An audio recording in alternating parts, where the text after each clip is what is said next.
Hey guys, I'm Fancy, and you're watching the Good Wives Network. And I wanted to take a quick moment to come on here and kind of walk you through the timeline of events in the Lori Vallow and Chad Daybell cases in the schmurders of Tammy Daybell, JJ Vallow, Tylee Ryan, and Charles Vallow, and the attempted unaliving of Brandon Boudreaux. I mean, that's a lot of people, right? These two people are heavily involved in this, along with Lori's brother Alex, who also met his untimely death in December of 2019. So a lot of people surrounding these two have not are not here to tell their stories.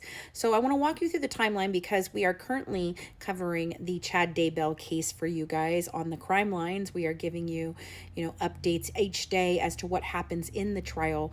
And we were covering, we went backwards because we've been covering it since the defense took over the case, but we're trying to catch up on the prosecution's case. And we were covering day 4, and some of the interesting things came around about this wedding ring that was purchased on Amazon in November. And so that prompted me to kind of do a little digging, and I thought the best thing to do for you guys would be to give you an updated timeline so that way you guys can follow along as we run through this trial. So starting in this was made in December, or this was actually published in January of 2020 originally, but it has been updated since March 23rd of 2024. So in December 2019, we all learned that 2 children, JJ Vallow and his sister Tylee Ryan, were missing. This was the first thing that the public was made aware of the suspicious deaths that are going to be surrounding these 2 people. We originally started with this case when the children were just missing. If you remember, Lori and Chad got married right after Tammy Daybell's passing. 2 weeks later, they were in Hawaii. They were seen with no children at that time. The children had not been seen in some time. And so it began to be a question. Now, Keith Morrison even went down there from Dateline, and I remember him trying to find out where the children were. And all that these 2 people would say, Chad and Lori would say, was that the children were safe somewhere, which was not the case. So pre 2019, Chad and Tammy Daybell married on March 9th of 1990 in Manatee, Utah. The couple raised their family in Springville, Utah, where they established Spring Creek Book Company, through which Chad published many of his books. They have 5 children together, and they did this before moving to Salem, Idaho in 2015. Tammy is employed as a school librarian. In 2006, marriage records show Lori Ryan marries her 4th husband, Charles Vallow. Lori enters into marriage with her son, Colby, and Tylee, the daughter, with her 3rd husband, Joseph Ryan Jr. And in 2014, Charles and Lori adopt Joshua J.J. Vallow.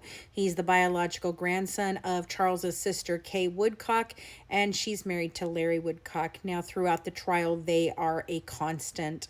We have seen them vigilantly in the courtroom, along with Tammy Daybell's Aunt Vicky Hoban.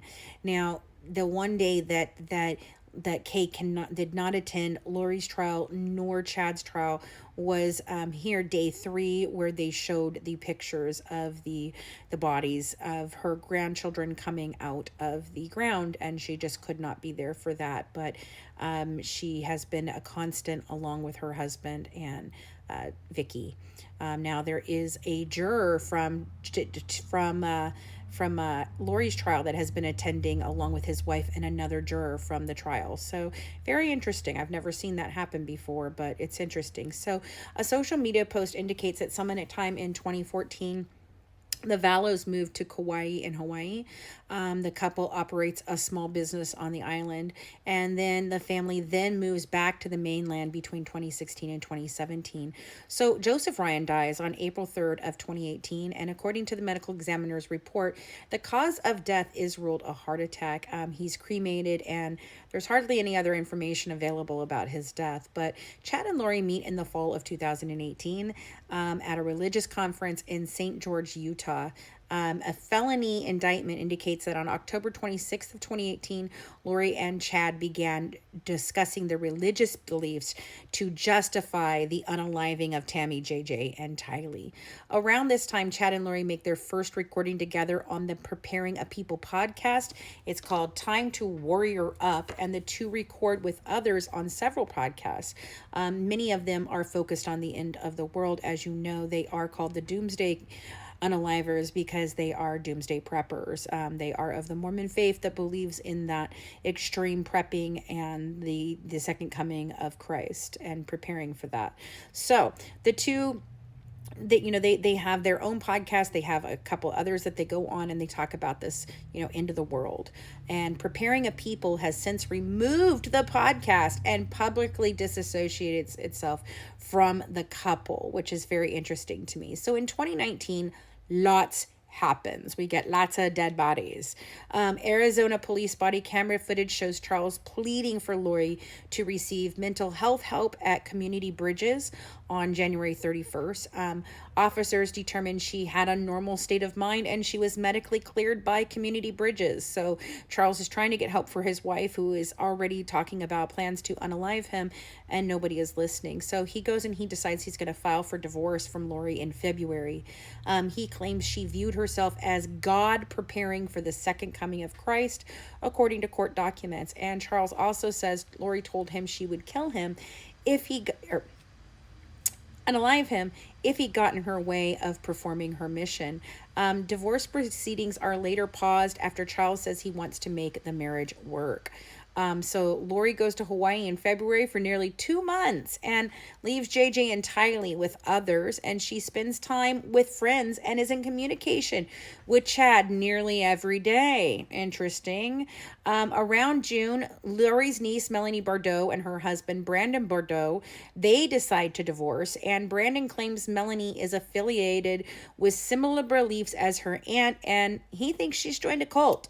So on June 11th, Lori's brother Alex Cox shoots and unalives Charles. There is some different tales that come out of this. So there's a story there. It's just not one you've all been told, maybe, or maybe it is. But there's a story there. Alex says the pew-pewing was in self-defense, and by the end of August, Lori, Tylee, JJ, and Alex all uproot themselves and move to Rexburg, Idaho, where their good buddy Chad is, and he's there to welcome them with open arms. So days after Charles is unalive, Chad sends multiple texts to Lori in what investigators call a romance novel. Chad, who is still married to Tammy, describes in detail a very sexual relationship between James and Elena, and these are the names he uses to substitute for himself and Lori. So that's very interesting. They're both still married, and now Charles winds up gone, and they're talking about being in a sexual relationship. And if you remember, at some one point in time, they do tell everyone that they were married while they were still married to their spouses. They were sealed in a ceremony in a temple while they were away on a trip, and that's because they have been together throughout all time of ever. They have been reincarnated over and over again, and they are just destined to be together. So it was okay for them to get married to each other while still married to their spouses, because it was destiny, a God's destiny. And so, then both of their spouses become what they call zombies, and they just have to get rid of them at that point, because you just can't have zombies lurking around.